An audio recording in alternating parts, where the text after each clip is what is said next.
Yo, what it do, squad? It's your boy Geek Samurai coming to you back with another video, man. In this video, I want to talk about the movie I just came back from watching, Countdown. Now, this is a movie that's, a scary thriller, demon possessions, everything all involved into an app.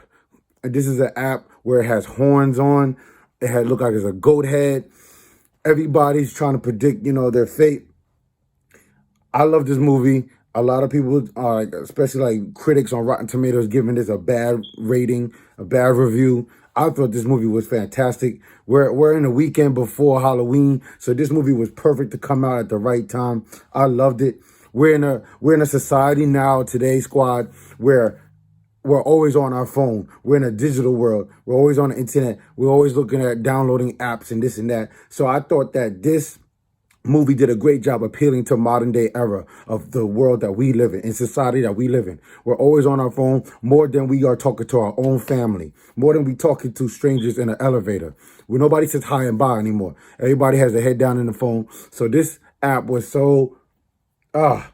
movie was so good to portray a scary movie with an app. Now, this movie is pretty much predicated on the fact that if you download this app, it will tell you exactly how long you live.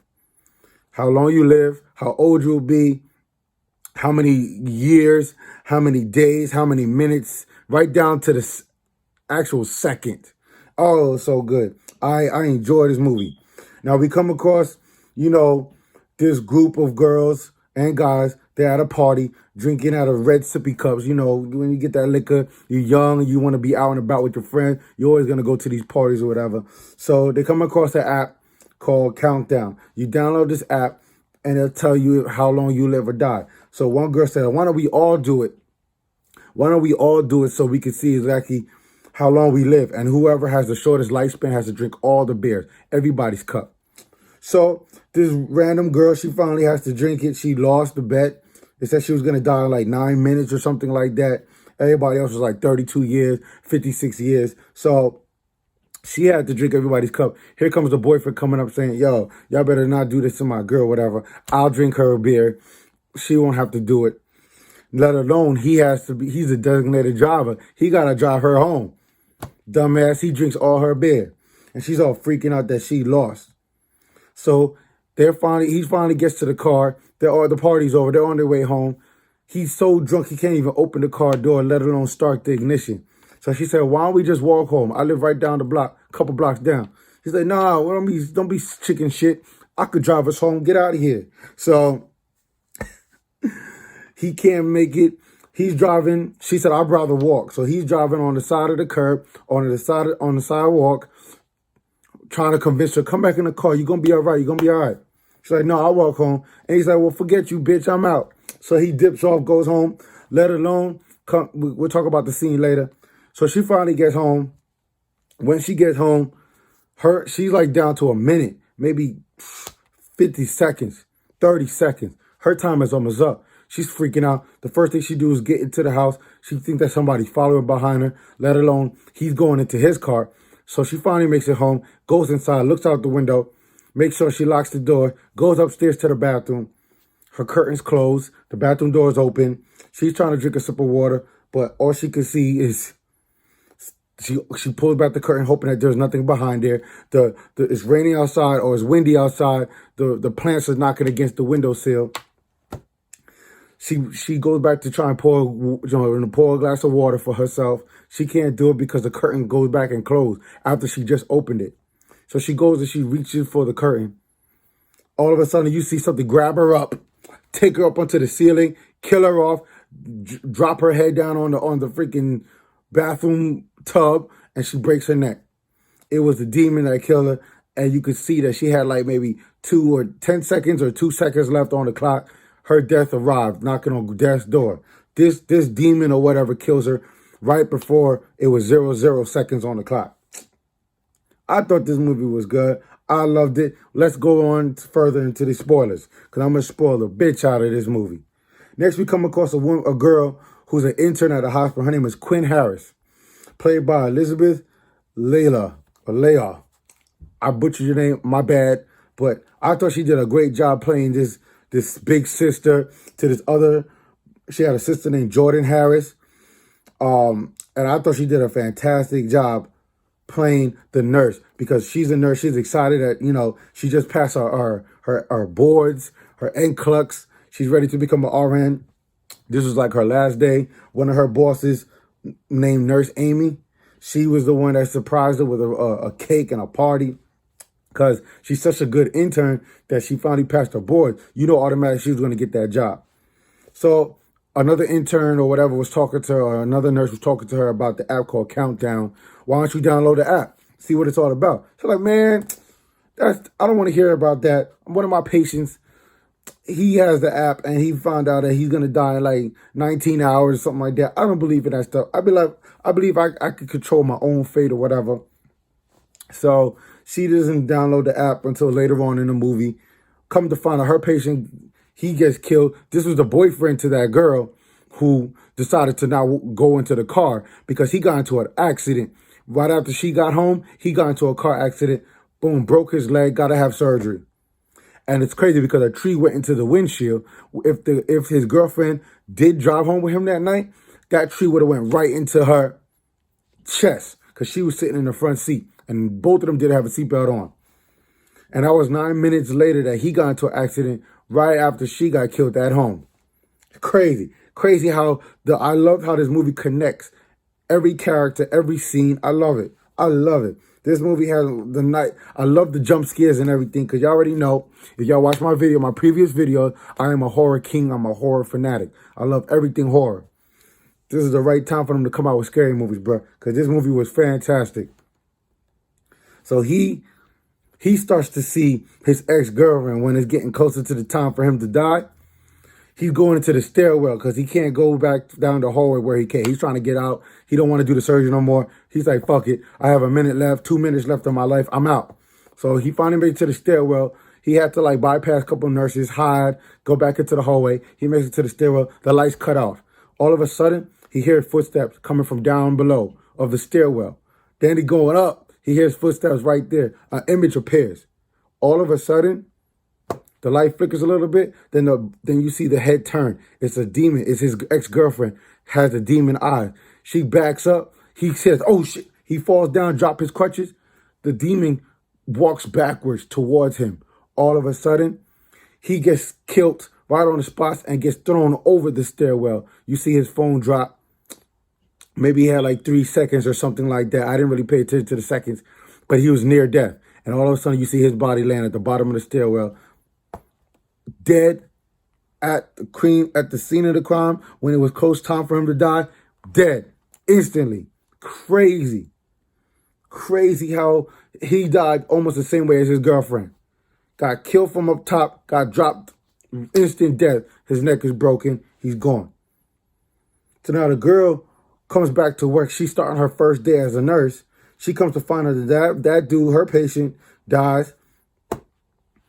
Now she downloads the app because, before she even came to start her first day, she was in an elevator the day before or the week before, and she's downloading the app, thinking that nothing is going to happen, whatever. Come to find out, she has 2 days to live. 2 days. So like I said, the next week or the next day, she comes back to work, find out he dies. She goes down to the morgue, tries to get his phone to unlock to see what exactly happened. Why did he die? She steals his phone, goes to the morgue, has to unlock it with his eyeballs. And it's crazy because she had to use his finger to touch the screen to unlock the screen, but the phone won't unlock. The phone is still locked. So she opens his eyeballs with her bare hands. And it's crazy. She finally gets the phone unlocked, but when she looks back at him, his neck was broken. It turns and looks right at her because she dropped the phone because she's freaking out that his hand bumped her leg. She looks up. He's looking right at her, and then the eyeball, because he's dead already, the eyeball just goes in the back. One of his eyeballs go in the back of his head. That scene got me. I loved it. I was like, yo, word.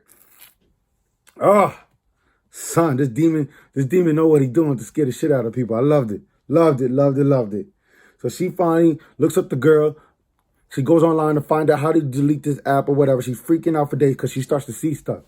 Everybody who gets this app, they start to see either a loved one in their past or they see something that comes back to haunt them. Now, we stumbled across this dude named Matt Monroe, played by Jordan Calloway. If y'all know Jordan Calloway, he plays in Black Lightning, on the CW. He's an excellent dude. He's called Painkiller or something like that.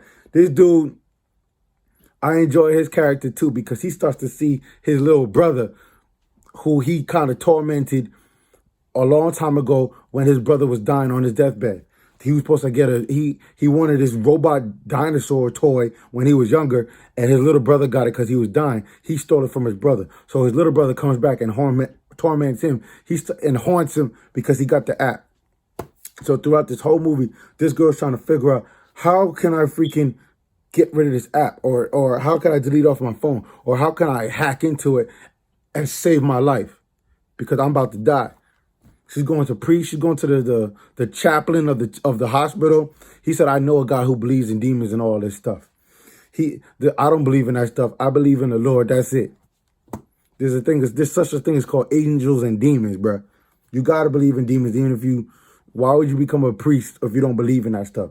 Anyway, they finally come across this other father named Father John, played by P.J. Byrne. Now, this guy was a comedic relief of this film. I enjoyed his comedic chop. He's thinking that freaking Grubhub was coming or something like that to give him his order because he ordered some food or whatever. Nah, bro, these little two kids, these two young couples or whatever, they become, I guess, infatuated with each other later on in the movie. They're trying to figure out, yo, do you know anything about spells and this app, Countdown and Demons? He said, yeah, I do. Matter of fact, I read about it. So he starts going into this mythos and this medieval times about a prince trying not to kill. He doesn't want to die going into battle. So he sends his little brother into the battle, but he comes across a gypsy and he asks her, what can I do to change my fate? She reveals to him that you are supposed to die. And if you change your fate, the demon's going to come for you. He changed his fate by sending his brother into battle. Let alone his brother won the battle, but the demon still came for him anyway because he changed his fate. But he didn't kill him right away. He tormented him first, leading up to his death. So that's the whole mythos behind that. And now this modern day app called The Countdown was the modern day, mythos about that demon. No matter what you do, he's going to torment you and haunt you leading up to your death. So they're trying to figure out what can they do. They go to this tech guy that she bought another phone from, and hopefully the app doesn't show up, but it does. His name is Doc. He's a doctor of hack. He's a doctor of wireless. He's a doctor of tech, whatever his name was. So he hacks into the app and gives life back to Quinn's character and Matt's character. They put like 84 years for Quinn, and he got like 96 years or something like that. But Quinn wanted to save her little sister because her little sister downloaded the app. She found out that her sister downloaded the app. She wanted to save her little sister. So she's like, yo, you got to save my sister, man. Give her some life. So she gets like 86 years of life added on to her life or whatever. But let alone the demon knew what was going on. He changed all that and hacked it right back to the real time that he gave him. And later on throughout this entire movie, they finally come across the demon because they go back. Matt and Quinn, they spend the night together, whatever, thinking everything is good. We get back to our normal lives or whatever. Come sleep with me in the bed. Let's go sleep. But the demon was still tormenting Quinn when she took her and him back to her spot. She took him like, yo, come sleep in the bed with me. I'll be good. I don't want to sleep in the bed alone. I'm scared. Let's keep the lights on, whatever. The demon's hand extended and replaced Matt's hand because Matt was in the bathroom and she had an arm around her the whole time. And she's touching Matt thinking that it's him. It was a demon pulling her back into the covers. Matt threw off the covers like, yo, you had a nightmare. You had a nightmare. You all right? You all right? Bruh, they go in. So the demon is trying to torment them all the way up till they get back to Father John. Father John said, yo, we got to put up this symbol and we got to, with salt, and we got to stand it so the demon cannot come across that to get you. Little do we know, here comes Matt's little brother tormenting him again. And Matt's like, yo, I'm sorry, here's your toy. Here's your toy. I didn't mean to take it. Here, I'm giving it back. So the little boy's like, nah. He backs away from the salt, from the symbol. Here comes Matt's dumbass. He goes out. The demon recognized that you took your foot off the symbol, pulls Matt up the stairs, out the basement, outside. Freaking Quinn goes after him. And her little sister Jordan goes after him. The priest says, stay in there, stay in there, stay in there. These dumbasses, they freaking leave the symbol and go after him. So we see Matt outside. He look like he's unscathed. He don't look like he's hurt.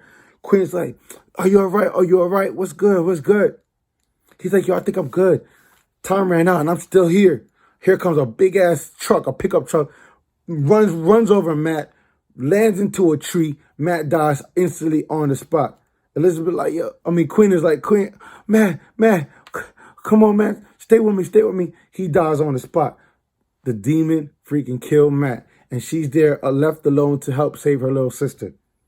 Now we come into a later part in this story where we come across a doctor named Dr. Sullivan. He's been, molesting women all over the hospital. He raped a couple of interns or whatever. And, you know what I'm saying? Quinn comes up with an idea because her sister got hurt while she tried to save Matt. So she rushed her sister to the hospital. She's trying to come up with a way because she was sexually assaulted as well. So she's trying to come up with a way to kill Dr. Sullivan so she could save her sister and break the curse. Because Dr. Sullivan tried to, suspend her or get her fired from the hospital because he lied on Quinn. So she decides to seduce him in his office, pull him away from the rest of the staff, away from the hospital, go to this restricted area, this restricted level, and try and take him out. She had a crowbar in her hand. She's calling his name Marco Polo. They're going back and forth. She got a crowbar in her hand, whacks him a couple times in the back of the head, in the legs. He drops. And then she tries to give him morphine to knock this motherfucker out and kill him dead. She tries to take him out.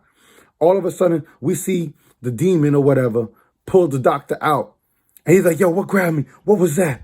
The doctor thinking that was her. But then he sees her get pushed back because she tries to inject him again with the morphine. The doctor sees her get thrown across the hallway, and he runs out of the freaking restricted area and goes back to his office or goes back to the nurses. So now we come to the fact where Jordan, her younger sister, follows her into that restricted area. And this is where we get confronted with the demon trying to kill both sisters because Jordan's lifespan is cut shorter by at least 3 or 4 minutes less than her sister's. So now we see a smart plan by freaking Quinn. She deceives the actual demon because now I look at the demon's about to take out her younger sister. She said, yo, you can't do that because I'm going to take my life before you take hers.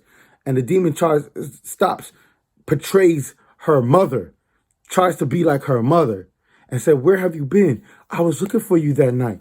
And she's like, I'm sorry, Mom, but I'm in control. And she kills herself with the morphine, tricks the demon, thinking that she's killing herself. The demon grabs her by the throat with his demon powers, and then she just hangs her head. So sacrilegious. It freaking symbolizes that Christ died on the cross, hanging his head. She hangs her head in midair, dies. The demon freaking loses his mind and shit, turns into dust and explodes.